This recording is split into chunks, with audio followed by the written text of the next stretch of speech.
मान्य सदस्यगण, कम से कम एक व्यवस्था बना लें। 9 जिसके घर पे मीटर की रीडिंग 600 से कम है उसको बिजली का बिल 0 आएगा। मेरा बिजली ਦਾ ਬਿੱਲ ਪਹਿਲਾਂ 1 ਸਾਲ ਪਹਿਲਾਂ ਆਵਾ ਤਾਂ ਤੇ ਹੁਣ ਵੀ 1 ਸਾਲ ਹੋ ਗਿਆ ਵੀ ਆਂਦਾ ਨਹੀਂ ਹੈਗਾ ਜਦ ਆਹ ਭਗਵੰਤ ਮਾਨ ਦੀ ਸਰਕਾਰ ਬਣੀ ਆ ਜੀ। ਮੁੰਡਾ ਸਾਨੂੰ ਛੋਟਾ ਕਹਿੰਦਾ ਪਿਛਲੀ ਵਾਰੀ ਬਿੱਲ ਕਿੰਨਾ ਆਇਆ था माँ 3500 रुपया कहना ऐसी 0 आया माँ फिर ऐसा मुख्यमंत्री पूरे इंडिया में बनना चाहिए।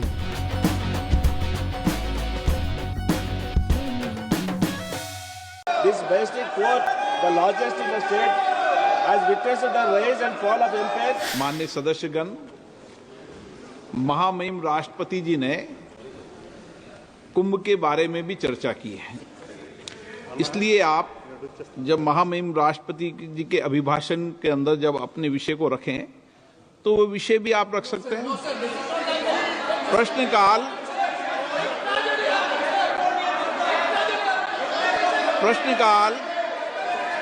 प्रश्नकाल सबसे महत्वपूर्ण समय होता है, मान्य सदस्यों का समय होता है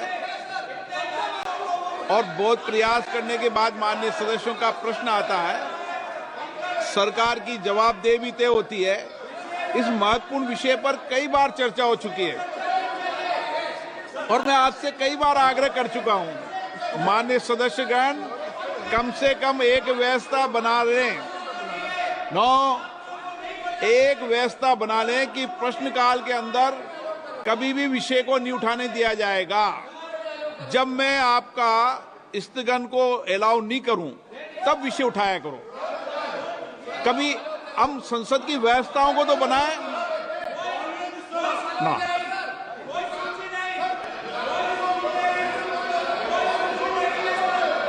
आप सदन नहीं चलाना चाहते, चर्चा नहीं करना चाहते, माननीय सदस्य। So thank you, Speaker sir. Question number 1, which sir, my supplementary ka. While the National Culture Fund has successfully facilitated the restoration of numerous historic monuments across the country, I would like to bring attention to Gutti Fort, located in my constituency of Anantapur, sir. This basic fort, the largest in the state, has witnessed the rise and fall of empires from the Chalukyas to the Vijayanagar Empire, the Mughals and the Marathas, sir, and even the British. Strategically located near NS 44, NS 67, and the Gutti railway station junction, sir. It holds immense potential to become a key tourism hub. However, the fort is currently in a state of neglect. A proposal of 60 crore for its restoration has already been submitted under the NCF ethics remaining pending, sir. I would like to ask the Honorable Minister if the government will take up this project at the earliest and expedite its approval to ensure the timely restoration of the Gutti Fort, sir. Thank you, sir. माननीय मंत्री जी। माननीय अध्यक्ष महोदय, under the provisions of National Culture Fund, the financial arrangements are being done by the donations what we receive or the money what we receive as a contribution from the companies and PSUs through CSR. So primarily and predominantly, the funding agency, they take a call and give us the priority.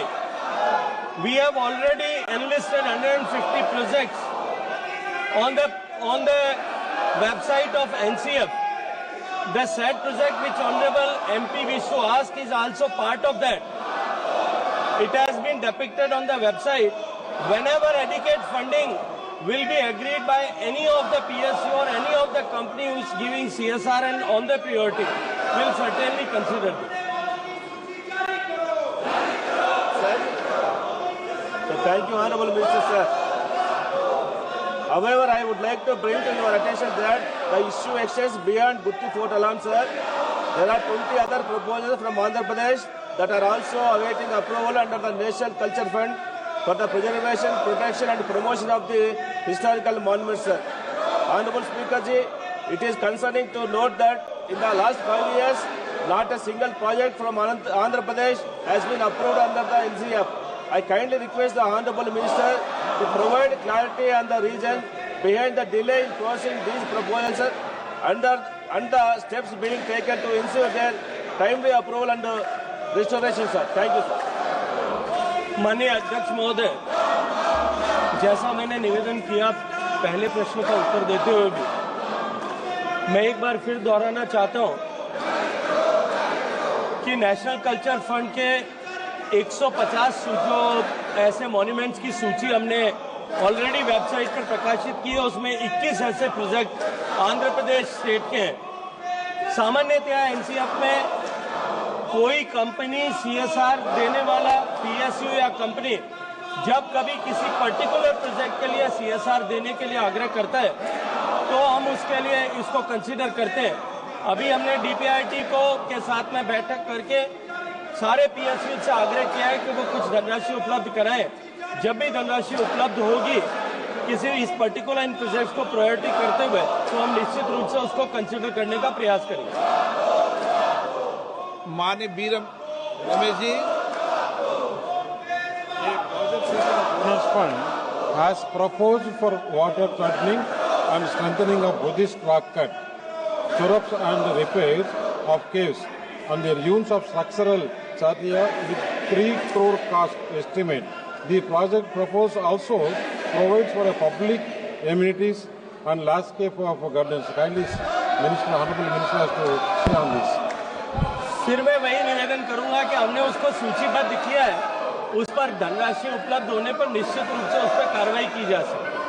हमसे जुड़े रहने के लिए हमारे YouTube channel को subscribe करें और नई वीडियो की नोटिफिकेशन के लिए बेल आइकॉन को दबाएं।